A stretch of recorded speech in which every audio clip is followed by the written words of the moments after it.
Well, good morning from Wolf Lake here in Chiniguchi Waterway Park, and it's a beautiful morning to take a song. The water is perfectly calm. It's about 15, 16 degrees out here. I don't know if we had dew or if we did. It was just a little bit of one, and what a such a pretty place here this morning. Now this site says there was a mine here probably back in the day. Now, whether it was surface mining or not, or if there's shafts here, they're filled in. But it's still, what a place. And there's even a thunderbox here. Typical Temagami, you have to walk about a half a mile to get to it, but it's nice to have. Very much appreciated. So there's my world famous chocolate oatmeal. They changed the flavor that I kind of liked. I'm not an oatmeal eater generally, so I decided to beat them at their own game. So I use regular oatmeal that they should always have. And then there's, in this case, there's 5 packs of regular instant oatmeal and 4-ish heaping teaspoons of Nestle's Quick. And then you just mix it together and hot water until it's the consistency that you like, and off you go. And it works, and it's edible for me, and I like it. So, and it's easy to carry, and it's been a real winner for me for the last 15 years camping. I guess it was about 10 years ago that I did this after they discontinued one flavor that I kind of was okay with. So it was more fun to make my own. Hello, and thank you for watching this video. It is a pleasure to share my adventures with all of you. To help achieve my goal of at least 1,000 subscribers, I would appreciate it if you would subscribe to Hiking with Henry and click on the like button for this video. It is completely free and would be of great help to me. Thank you very much. Really is a pretty morning out here. We got a little bit of a breeze picking up now, not a serious one, just to make it nice. And there's a bit of cloud, but it's just so nice and gentle, and the temperature is just perfect. And thankfully there's very few, if any, bugs. So I can just sit here putting all this together in peace, and it's really quite nice. This is what makes camping fun. And you know, there's the tough stuff, and of course some of that you choose. And then there's stuff like this, which is why we all come out here in this wonderful setting. This is what I'm looking at while I make my meal. So there you go. To light my stove, I bought one of these piezo things, which sounded like a great idea, and it actually kind of worked. But it's lost its mojo, and I don't know why. It's kind of disappointing. I haven't used it all that much. So I switched to this. Canadian Tire has these. And the nice part is they're long enough that you don't get your fingers burned if you use a normal lighter. However, it seems to kind of light sometimes. So I might have to get like a second one just to be safe out here. But I like that also for lighting trash fires and stuff too. So the nice part about using the saucepan, or the, whatever they call it, to heat the water is it's not very deep, and so it tends to heat pretty quickly, and you don't need a full a liter of water anyway for oatmeal. So this has been really kind of nice. And my grabber has been just gold. I love this thing. I burned my hands on my handles before, so I took the handles off and used the grabber for everything. I love this thing. So I dumped the entire saucepan in there, and when you first put it in, it's a little soupy. I don't like soupy oatmeal, but when you mix it up, the browner it gets, the closer you are to having it all properly mixed. Initially it looks kind of white, but that goes away.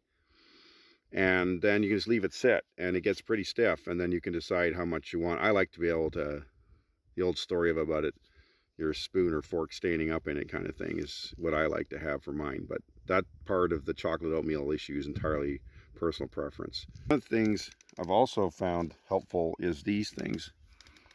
These are protein drinks. There's other kinds, but this is what I'm using.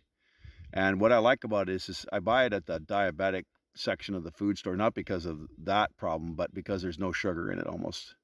Yet it tastes great, and you don't have to refrigerate it. So it's like the ideal camping meal. And there's about 200 calories in it, and it's mostly pure protein. And when you've been doing a day, you know, your body's screaming for it anyway, and bringing meat out just doesn't work camping. So this is my solution to that problem, and I've been thinking that's working pretty well.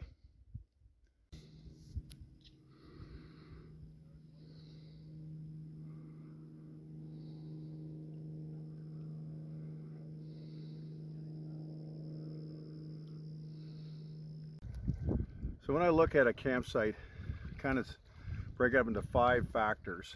One is how easy it is to put your canoe ashore, how close the water is to where you're going to be cooking and camping and so forth, water access. Is there a decent view? How flat are the campsites? And is there a thunderbox? This campsite is a 5 out of 5. It has everything. It's wonderful. In comparison, the site I had on Chiniguchi, the water access, okay. Water access was, I'm not going to give it a point, it was a long way down. The view was okay. The tent site was, it was very hard to find flat sites. I wouldn't give it anything there, and there was no kaibo. So that one is probably about a 1.5 to a 2, and this one's a 5. So there you go. That's just kind of how I rate these things. And obviously, if you're going off the edge of the map, you're not going to see a thunderbox, and everything's going to be more primitive, but that's a choice you make. I think the thing is, if you're going to put in big days, you know, then you want to get to somewhere where there's some facility so you can do your stuff. If you're putting in slightly shorter day, knowing you're going to have to hack your way at a campsite, I guess it's a trade-off. Anyhow, Wolf Lake's been good to me, and it's time to go home.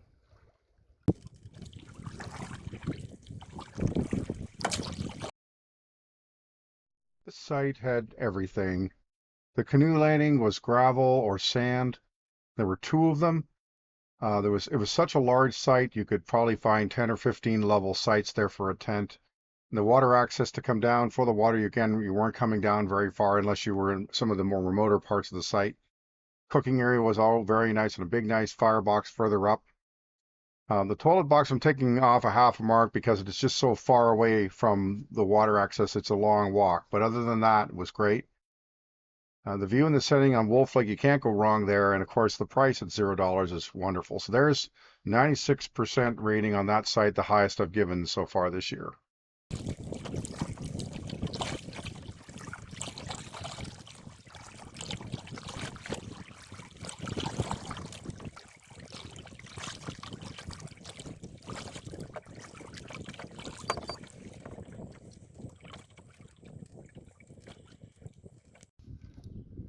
So there's a small rapid here between Wolf and Silvester Lakes, which I paddled up the last time, but there's some smooth rocks in the way that's easy to ground your canoe.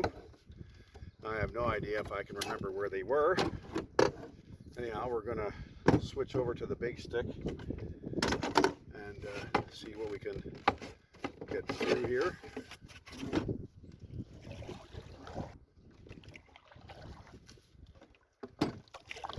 Thankfully, what's here are very smooth rocks, so they don't hurt the canoe other than just scraping.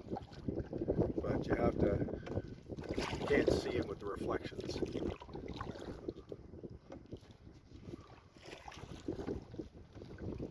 Let's see if we can do it.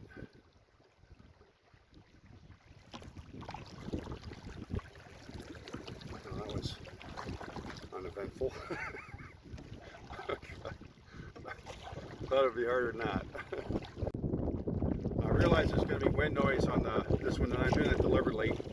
Lakes like this aren't big enough to get high surf in them, but you can have, right now I'm dealing with at least 20 to 25 kilometer surface wind in the gusts, and maybe 15 to 20 steady blowing. And it's knocked my speed down to 3.5 to 4. And that's the challenge. So thankfully, you don't have to deal with 50 centimeter chop, but you still have a lot of hard work on the paddling just to get the boat to move because of the drag. So that's the challenge on some of these lakes. I don't think this is heat induced. I think this is a system coming in for all the rain that's supposed to happen tomorrow.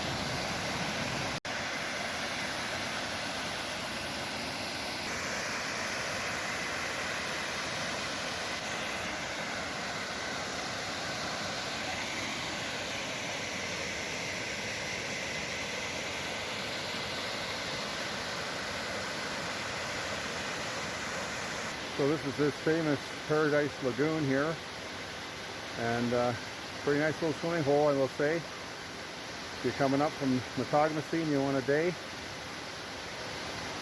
pretty nice way to spend a bit of time.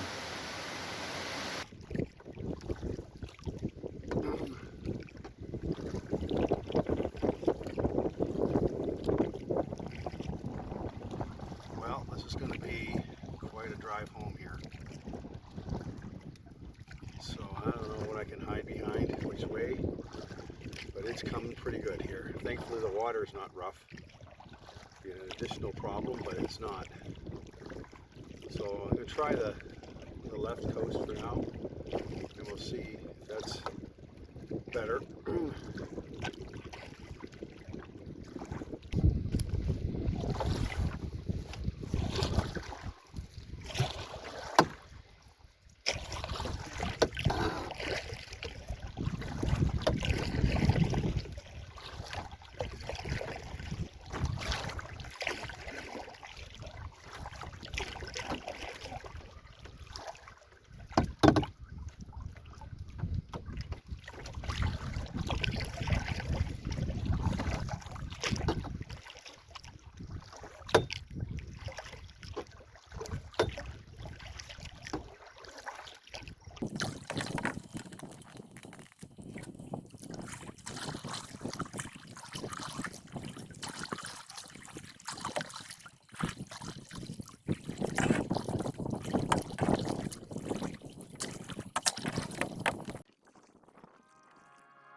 I began my day at my Wolf Lake campsite, item 1. From there, I paddled south through Wolf Lake and into Silvester Lake. At the southern portage, I took a bit of time to visit the noted Paradise Lagoon, marked item 2. A spectacular sight with a 100-meter diameter bowl fed by a number of cascades. After this, I took the 2 portages marked item 3 down to Matagamasi Lake. My shoulders were reflecting the abuse of the first 2 days. And finally, I arrived at the takeout at the Matagamasi Lake Government Dock, item 4, to end my shortened but very enjoyable 3-day canoe trip. The distances for day 3 were 13.4 kilometers of paddling, 1 kilometer of hiking out to the lagoon, and I did 2 portages for a total of 1,590 meters. This, of course, was double portaging, for a total of human power travel of 16.0 kilometers. For the entire 3-day trip, the totals were 65.4 kilometers of paddling, 1 kilometer of hiking, and I did 10 portages for a total of 8 kilometers of distance there. And the total trip for the trip was 74.4 kilometers of human-powered travel.